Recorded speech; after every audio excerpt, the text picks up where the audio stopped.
Welcome back to the Young Talkers podcast, our first episode of 2020. Happy New Year's to all of our listeners. Yeah, I think you meant 2021. It's Oh going my, to be a big year and very interesting year as well. I think this is going to be like a recovery year for everyone where we come back on our feet. So, yeah, and it's our first episode of the year 2021, not 2020. And unfortunately, because of some technical difficulties, Gulal can't have his camera on for this episode, but he's still here and he'll still provide his insight. So let's start with our first topic of the day of schools almost, we're not sure yet, reopening in Mumbai, Veer and yeah. Gulal. So, right now there's a lot of confusion because the government hasn't gotten back to like a lot of schools whether they should be allowed to start or not. And there's some schools in our locality that are starting, but the school that we go to hasn't yet said anything, and they're going to continue with online. And actually, our exams were also postponed to January so that in case schools start in physical condition, we can go there and give the exam, but let's see what happens. They're mostly thinking it's going to be online. Is there any reason why, like, your school specifically did not start while other schools did? Yeah, so there's one school that's from the same board, and they're starting their school, and they also have a lot of people in their school, and there's a lot. It's a big school, and but some of the parents are still worried if their children will be safe or not, and I think that's one of the main reasons our school is still holding back, and also because the government hasn't made it clear whether schools are allowed to start or not, and they wouldn't want to do something that's against government policy. Gulal, like, are they giving like an option? Like, do you have to go to school? And if they do that, Gulal, will you return? Or if if they do open, I believe will be optional. I think, but if it's not optional, there might only be like 25% attendance from all staff and students, because obviously, the vaccine is still hasn't come into the market, so people aren't feeling that safe yet. But if the school does open, I might not go. yeah. Yeah, moving on, we can talk about the vaccine, and I think that there was hope for the vaccine, but now, as we know, people in the UK have a lot of people in the UK have already begun using it, and it's been in some other countries as well. Yeah, and the thing about the vaccine, it brought a lot of hope. Stock markets jumped up like crazy, and obviously because of the pandemic, like people needed hope. But there's some fear now with the new variants, the UK variant, and the US government contacting governors, state officials, saying that there might also be a new US variant that's different from the UK variant, and the vaccine might not be effective against these new variants of coronavirus. And that, Yeah, and the thing is that that's I think why India has recently made flights from UK a little more complicated, and like things like that. People returning from there, I think they're being more cautious now because they know how dangerous the first time COVID hit, and because it wasn't managed very well in most countries. So I think everyone's going to be a little more cautious and put everyone in lockdown before any the second or more variants can spread. Bilal, Yeah, definitely. I mean, it's the new year. I mean, at the start of the COVID-19 pandemic, people were saying that it'll take about 18 months. It has been faster than what people were predicting, but it's still not fast enough to make people feel secure and give them enough courage to like go to work and earn a living finally and go to their jobs. As you see in USA, people are getting unemployed. Like the unemployment rate is almost about 30 to 20%, I believe, and that's mainly because people can't pay their rents and can't go to their jobs. So it's very important for the vaccines to start getting made rather quickly in countries that are a lot more developed and a lot more capable, so that people can find the courage to go to their jobs and make a living as well. Yeah, that's right. Also, like a lot of people are still unsure about taking the vaccine because after people started taking the vaccine, there was some people with some certain allergies.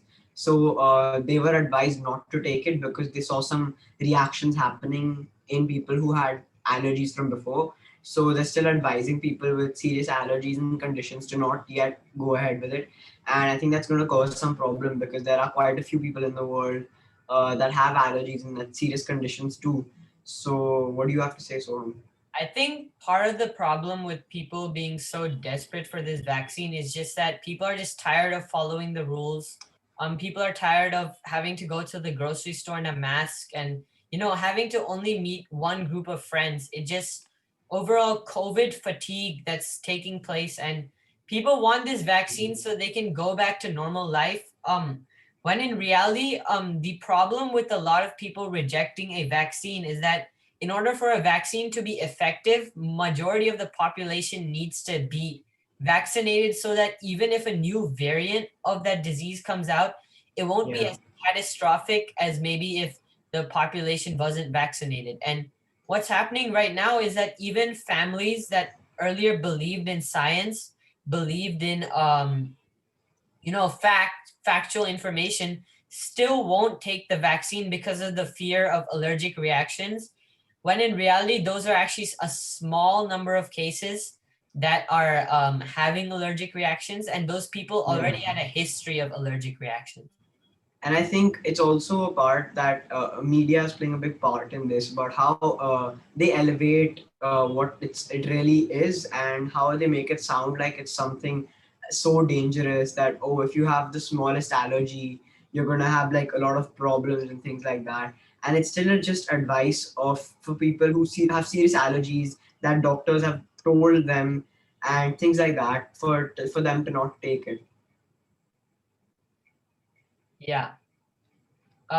Let's move on to probably the news that shocked the entire world. It had rumblings in the US and obviously the entire world, kind of, showing even the self-proclaimed strongest country is not so strong after all, with the Capitol riots that took place 2 days ago, incited by our very own President Donald Trump, telling them in a rally, telling his supporters in a rally that march to the Capitol and stop the steal.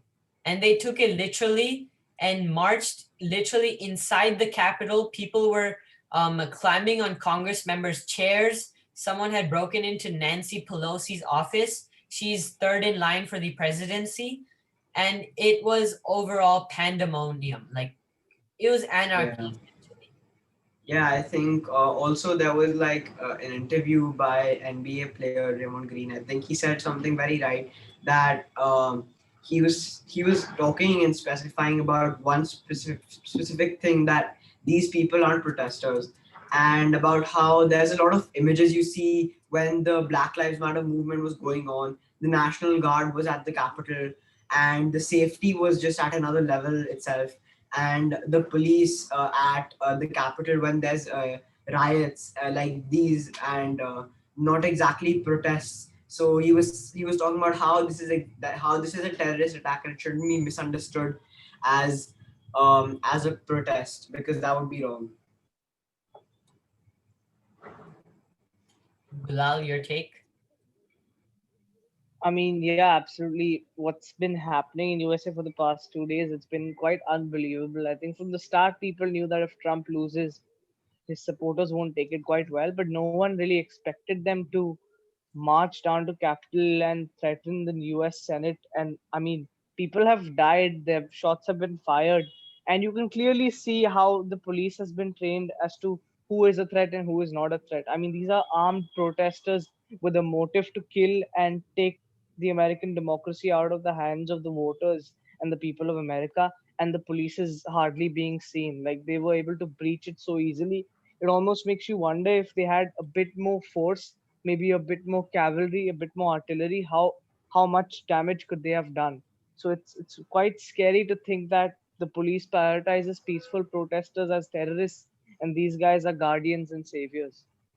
Yeah. Yeah, and it really shows what's happening in terms of extremism, not only in America, all around the world, with on one side of the country in Washington, D.C., you have extreme right-wing protesters. They took over the Capitol building. And in fact, what happened was it was a pretty cool thing where I think two or three women, they literally saved the American election because in the chaos, those three women, they remembered to grab the ballot box where the electoral votes were contained before the protesters could get their hands on it and potentially tamper with it.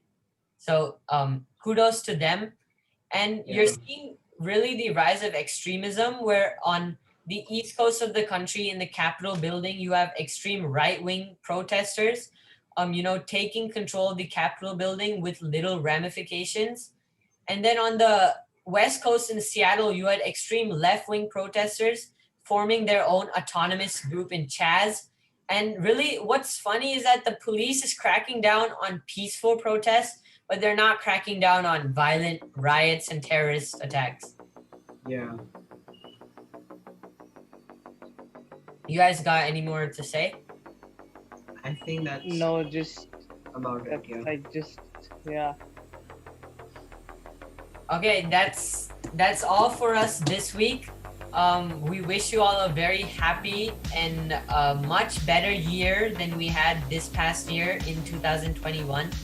And hopefully we will be part of that successful year that you guys will all have. Thanks Yeah, for watching, thanks guys. for the support. Yeah. Bye. Bye. Bye guys. See you all later.